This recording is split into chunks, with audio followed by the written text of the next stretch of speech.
مولانا محمد اعظم طارق شہید رحمۃ اللہ علیہ، وہ عظیم شخصیت، وہ عظیم انسان، وہ عظیم کردار جو ہمیشہ کے لیے تابندہ رہے گا، زندہ رہے گا، اور وہ تاریخ کا وہ عظیم باب ہے جسے کبھی فراموش نہیں کیا جا سکتا۔ ہمارا تو عقیدہ ہے کہ شہید کی جو موت ہے وہ قوم کی حیات ہے۔ شہادتوں سے تحریکوں کو زندگی ملتی ہے، شہادتوں سے مشن کو تکمیل ملتی ہے، شہادتوں سے قافلوں کو توانائی ملتی ہے، شہادتوں سے منزل قریب ہوتی ہے، شہادتوں سے رب کی برکتیں اور رحمتیں اترتی ہے۔ ہم شہیدوں پہ ماتم کے قائل نہیں ہیں، ہم شہادت کو سعادت سمجھتے ہیں، اور آج ہم اپنے اس شہید قائد کو خراج تحسین پیش کرنے کے لیے اتنی بڑی تعداد میں جمع ہے، اور یہ عہد کرتے ہیں کہ انشاءاللہ العزیز وہ وقت قریب ہے جب اس ملک میں اصحاب رسول کے دشمنوں کا قانونی طور پہ صفایا ہوگا، اس ملک میں صحابہ اور اہل بیت کے گستاخوں کو قانونی طور پر کیفر کردار تک پہنچایا جائے گا۔ اس ملک میں 74 کے آئین کی طرح وہ وقت بھی آئے گا جب اس ملک کے نیشنل اسمبلی میں یہ بحث ہوگی، ضرور ہوگی کہ جو قرآن کا منکر ہے وہ کیسے مسلمان ہو سکتا ہے، جس کا کلمہ محمد کے کلمے سے نہیں ملتا وہ کیسے مسلمان ہو سکتا ہے، جس کی نماز رسول کے نماز سے نہیں ملتی وہ کیسے مومن ہو سکتا ہے، جو ختم نبوت کا منکر ہے وہ کیسے مسلمان ہو سکتا ہے۔ ہمارے شہید قائد نے خون کا نذرانہ پیش کیا تھا اور یہ ہمیں بتایا تھا، میں اسمبلی کی طرف جا رہا ہوں، ہم گولی اور گالی پہ یقین نہیں رکھتے، ہم دلیل پہ یقین رکھتے ہیں، ہم استدلال پہ یقین رکھتے ہیں، اور ہم اس پلیٹ فارم پہ جانا چاہتے ہیں جہاں پہ قادیانیت کا فیصلہ ہوا تھا۔ انشاءاللہ سبائیت کا فیصلہ بھی وہاں ہوگا، ضرور ہوگا، اور انشاءاللہ ملک میں وہ قانون بنے گا۔ یہاں انٹیلیجنس کے دوست موجود ہوں گے، میں ان کی خدمت میں عرض کرنا چاہتا ہوں، جس بل کو قومی اسمبلی نے اتفاق رائے سے منظور کیا، جس بل کو سینٹ نے اکثریتی رائے سے منظور کیا، کیا وجہ ہے کہ اسے نافذ العمل نہیں بنایا جا رہا ہے، اسے قانون کا حصہ نہیں بنایا جا رہا ہے؟ کیا تم ہمیں پھر اس پہ مجبور کرتے ہو کہ نوجوان کلاشنکوف اٹھائے، قانون ہاتھ میں لے، ملک میں انتشار اور فساد کی فضا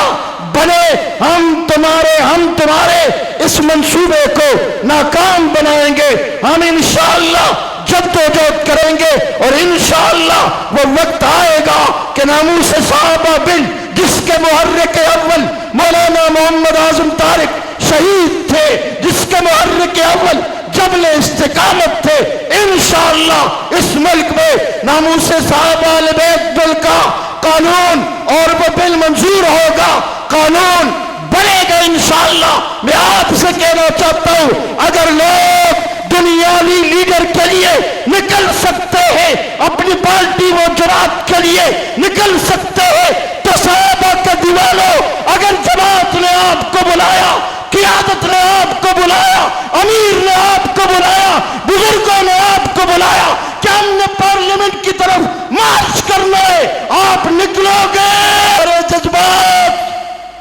ہم مزید اب صبر نہیں کریں گے۔ اگر کوئی اپنے لیڈر کے لیے نکل سکتا ہے تو میں اس امت کے سب سے بڑے لیڈر ابو بکر صدیق کے لیڈر عمر فاروق کے لیے نکلوں گا، عثمان و علی کے لیے نکلوں گا، حسن و حسین کے لیے نکلوں گا، اور 65 لاکھ مربع میل کے حکمران امیر معاویہ کے لیے نکلوں گا انشاءاللہ۔ میری جماعت، اس ملک میں جہاں ناموس صحابہ کا مقدمہ لڑ رہی ہے، جہاں ہم اس ملک میں گستاخان صحابہ کا راستہ روکنا چاہتے ہیں اور ان کی مذہبی حیثیت کو ہم واضح کرنا چاہتے ہیں قانون کے ذریعے، ہم اس ملک میں سنی حقوق کے لیے بھی میدان میں ہیں۔ میرے قائد مرشد اول بانی جماعت مولانا اقلواس شہید رحمت اللہ علیہ نے کہا تھا کہ اس ملک میں میرا یہ قافلہ سنی حقوق کی جنگ لڑے گا۔ میں آپ سے کہنا چاہتا ہوں نوجوانوں، آپ خوش قسمت ہو، کوئی پختون، پنجابی، بلوچی، سندھی کے حقوق کے لیے لڑتا ہے، اور آپ وہ خوش قسمت ہو، آپ اہل سنت کے لیے لڑ رہے ہو، آپ سنی حقوق کے لیے لڑ رہے ہو۔ انشاءاللہ وہ وقت آئے گا کہ اس ملک میں جو لوگ اکثریت میں ہیں ان کو ان کے حقوق، ہم دم اکثریت میں ہیں لیکن ہمارے مقدسات محفوظ نہیں ہے۔ اس ملک میں ابو بکر کے ماننے والے، عمر عثمان و علی کے ماننے والے اکثریت میں ہیں، لیکن آئے روز صحابہ کو گالیاں دی جا رہی ہے۔ ہمارا درد سمجھو، ہمیں دہشت گرد کہہ کے، ہمیں کلعدم کہہ کے، ہمیں انتشاری کہہ کے ہمارے استدلال کو کمزور کرنے کی کوشش مت کرو۔ ہم اس ملک میں اصحاب و آل کی محبت کے لیے نکلے ہیں۔ آپ نے کل پڑھا ہوگا کہ ملک میں ایک قانون آ رہا ہے، کوئی سیاسی شخصیات، سیاسی جماعت سرکاری شخصیات کے خلاف بولے گا تو اس سے 5 سال سے 15 سال تک قید کی سزا دی جائے گی۔ میں پوچھنا چاہتا ہوں، آج کے لیڈر کے خلاف بولے تو 5 سال کی سزا، ابو بکر کے خلاف کوئی بولے، عمر عثمان و علی کے خلاف کوئی بولے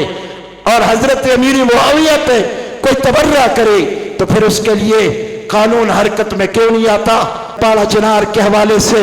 ضرور کہوں گا، 16 جنازے اس دن اٹھے۔ میں پوچھنا چاہتا ہوں وزیر اعظم کا بیان کیوں نہیں آیا؟ میں پوچھنا چاہتا ہوں وزیر اعلیٰ کا بیان کیوں نہیں آیا؟ میں پوچھنا چاہتا ہوں اس ملک کے مقتدر طبقوں نے اس پہ تعزیت کیوں نہیں کی؟ میں پوچھنا چاہتا ہوں سیاسی لیڈروں سے، میں صحافیوں سے پوچھنا چاہتا ہوں، میں دانشوروں سے پوچھنا چاہتا ہوں، کیا سنی کا خون اتنا سستا ہے؟ ہم نے اس دن 16 جنازے اٹھائے، ہم نے 4 سال کے بچے کا جنازہ اٹھایا، ہم نے خواتین کے جنازے اٹھائے، تم نے ہمارے ساتھ تعزیت تک نہیں کی۔ آج پاڑا چنار میں،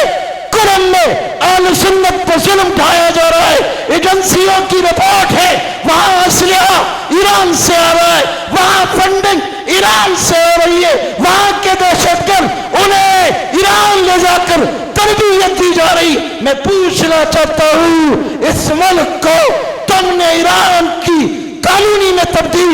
کیوں کیا ہے؟ یہ ملک صحابہ کے ماننے والوں کا ہے، یہاں ایرانی مداخلت نہیں چلنے دیں گے، نہیں چلنے دیں گے، نہیں چلنے دیں گے۔ پاڑا چنار کے سنی مسلمانوں، ہم کل بھی تمہارے ساتھ تھے، ہم آج بھی تمہارے ساتھ ہیں اور ہم مرتے دم تک آپ کے پاڑا چنار میں ایرانی مداخلت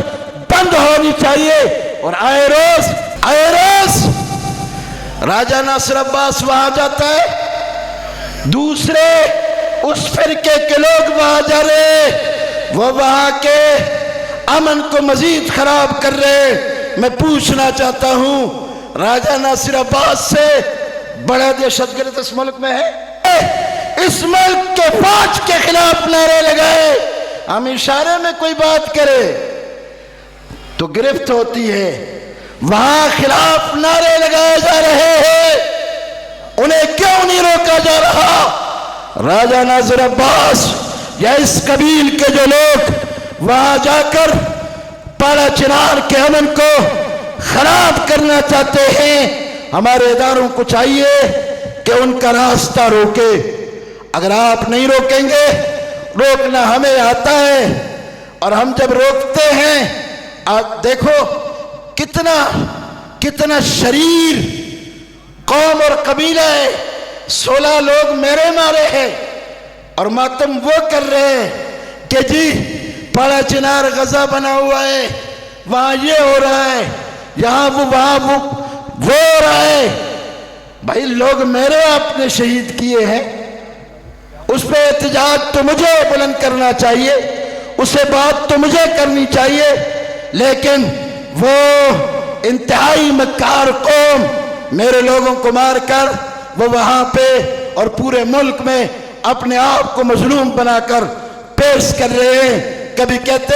ہم پہ کھانا بندے، کبھی کہتے ہم پہ راستہ بندے، کبھی کہتے ہم پہ سڑک بندے۔ آج اس بڑے اجتماع میں کہتا ہوں تمہارے اوپر کوئی راستہ بند نہیں ہے، کوئی سڑک بند نہیں ہے، کوئی طرف بند نہیں ہے۔ تمہیں ڈر ہے تو وہ ڈر کا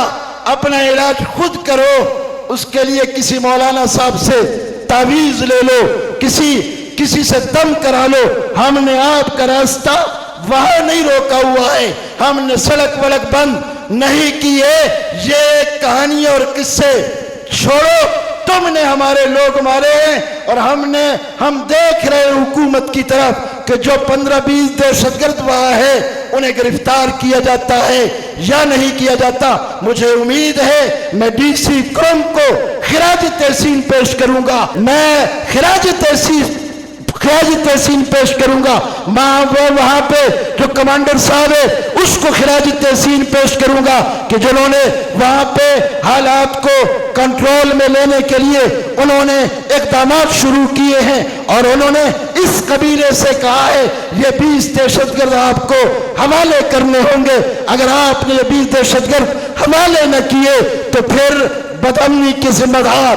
آپ ہوں گے۔ ہم کل بھی امن کے داعی تھے، آج بھی امن کے داعی ہے، ہم بدامنی نہیں پھیلانا چاہتے، ورنہ وہ تو میں اپنے شہید قائد کی زبان میں، ضیاء الرحمن فاروقی کی زبان میں